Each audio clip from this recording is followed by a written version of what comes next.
In a world filled with visa regulations and international border restrictions, the power of your passport can determine how freely you travel. For U.S. citizens, that power has always been significant. But in 2025, things are starting to shift, especially under the new Trump administration.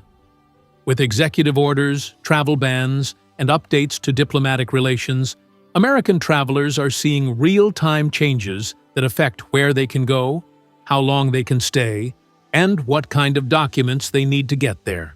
So, what does it mean to be an American passport holder in 2025? Where can you still travel without a visa? Which countries now require one? And what impact have President Trump's 2025 updates had on this global mobility? Let's break it all down, clearly, accurately, and with every update you need to know. As of June 2025, the United States passport remains one of the most powerful travel documents in the world. According to the Henley Passport Index, the U.S. passport allows visa-free or visa-on-arrival access to 182 countries and territories. That puts it at number 10 globally in terms of travel freedom. In practical terms, this means you can board a plane to nearly 200 destinations without having to go through a complicated visa process beforehand. But there's more to the story. The Trump administration's new travel restrictions and visa policies are reshaping how the rest of the world responds to U.S. travelers. Some countries are welcoming, others are retaliating, and several nations are adding new layers of bureaucracy that can slow you down or block you entirely. Let's start with the good news. Despite political shifts and rising global tensions, Americans still enjoy widespread visa-free travel privileges across every continent. In Europe, all 27 Schengen countries, including France, Germany, Italy, Spain, the Netherlands, and Switzerland, allow U.S. citizens to stay visa-free for up to 90 days within a 180-day period. The United Kingdom and Ireland also permit visa-free entry for short-term stays. However, starting in 2025, both the UK and the European Union now require travelers from the United States to register online for an electronic travel authorization before arrival. For the UK, this system is known as ETA, and for Europe, it's called ETIAS. These systems are not full visas, but they are mandatory. You must apply online, pay a small fee, and wait for approval before boarding your flight. The goal of these programs is to enhance border security, but they've added a new layer of planning for American tourists. Beyond Europe, Israel has also introduced a new ETA requirement in 2025. This means Americans visiting Israel for tourism or short-term business must apply in advance through their new electronic system. Russia, which already required a full visa, has now digitized part of the process with a mandatory online pre-registration. Although not exactly an ETA, it functions similarly. You can't just show up anymore. You must notify Russian authorities of your visit through their online system, then wait for confirmation before departure. Other European countries like Croatia, Serbia, Albania, and Montenegro continue to allow Americans to enter without a visa and without ETIAS, but that may change as the EU expands its digital travel system across more nations. In Asia and Oceania, countries like Japan and South Korea offer 90-day visa-free access. Malaysia, Singapore, Thailand, the Philippines, and Indonesia all welcome American travelers without a visa for short visits. Even Australia and New Zealand, while not technically visa-free, offer a streamlined electronic travel authorization called an ETA, which can be completed online in minutes. Moving to the Americas, U.S. citizens enjoy visa-free travel throughout North, Central, and South America. Canada and Mexico, America's closest neighbors, permit visa-free travel for tourism and business.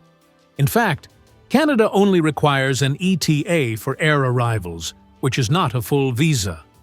Central and South American countries like Costa Rica, Panama, Colombia, Peru, Brazil, Argentina, and Chile all allow Americans to enter without a visa. In Africa, the situation is more mixed. While many countries require visas, popular destinations such as South Africa, Morocco, Botswana, Tunisia, and Senegal allow U.S. citizens to enter either visa-free or with a visa on arrival. Mauritius and Seychelles are also top African countries where Americans can visit without a visa. The Middle East is more complex. While countries like Israel and the United Arab Emirates allow Americans to visit freely, other nations like Iran and Syria remain highly restricted, if not entirely closed, to U.S. citizens. Jordan allows Americans to get a visa on arrival, which makes it one of the more accessible destinations in the region. Finally, in the Caribbean, countries like the Bahamas, Barbados, Jamaica, St. Lucia, and the Dominican Republic offer visa-free entry to American travelers for short vacation stays. So far, that's the bright side. But let's talk about what's changed. On June 4, 2025, President Donald Trump signed a new executive order reinstating and expanding a travel ban similar to the ones from his first term. The order, which took effect on June 9th, bans new U.S. visa issuance to citizens of 12 specific countries and imposes partial visa bans on another 7. This move is part of Trump's stated goal to secure American borders and eliminate what he calls weak links in the global entry chain. Here are the 12 countries facing full bans, meaning their citizens are blocked from receiving any new U.S. visas, whether for tourism, study, work, or immigration: Afghanistan, Myanmar, Chad, Republic of the Congo, Equatorial Guinea, Eritrea, Haiti, Iran, Libya, Somalia, Sudan, and Yemen. That's not all. 7 other countries face partial restrictions, specifically blocking the issuance of new B1 and B2 visas for tourism and business, as well as F and M student visas and J exchange visitor visas.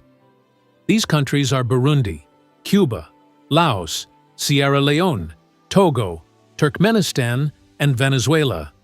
While this order targets foreign nationals entering the United States, it also carries diplomatic consequences. Several affected countries are now re-evaluating their own visa rules for U.S. citizens. Chad, for example, has already suspended tourist visas for Americans in response to the new ban. Other countries may follow, meaning U.S. citizens could start losing visa-free access to nations that once welcomed them. And that's not the only change Americans need to be aware of. Several major countries have recently updated their entry requirements for U.S. travelers. Brazil, once fully visa-free for Americans, reinstated a visa requirement in April 2025. U.S. travelers must now apply for an electronic visa before departure. India has tightened its e-visa process as of May 2025. The new rules involve longer processing times, more extensive background checks, and additional scrutiny for travelers with recent visits to the Middle East or Africa. Vietnam, which previously offered visa on arrival for U.S. passport holders, has eliminated that option and now requires an e-visa application in advance.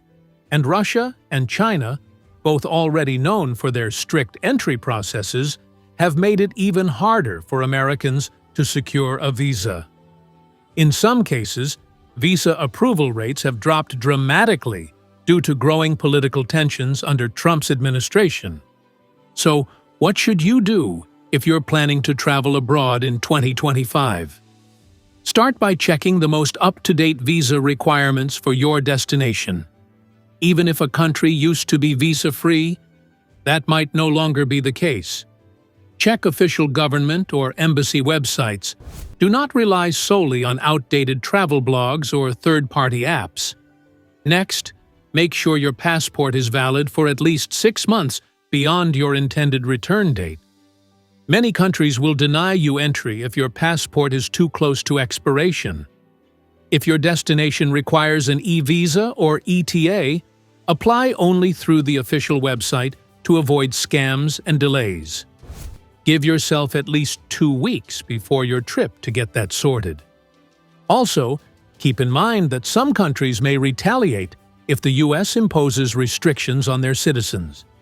This kind of diplomatic tit-for-tat is common in international relations, especially when executive orders are involved. If you plan to visit one of the countries affected by Trump's 2025 ban, you should double-check if any new rules have been applied to U.S. citizens. And finally, pay attention to the political climate in the country you're visiting. If tensions are high between the U.S. and another nation, your experience as a traveler might be impacted, even if you're not directly involved in politics. Protests, government suspicion, and even targeted harassment of American visitors have been reported in the past during similar geopolitical standoffs. So, where does all this leave American travelers in 2025? The answer is complicated.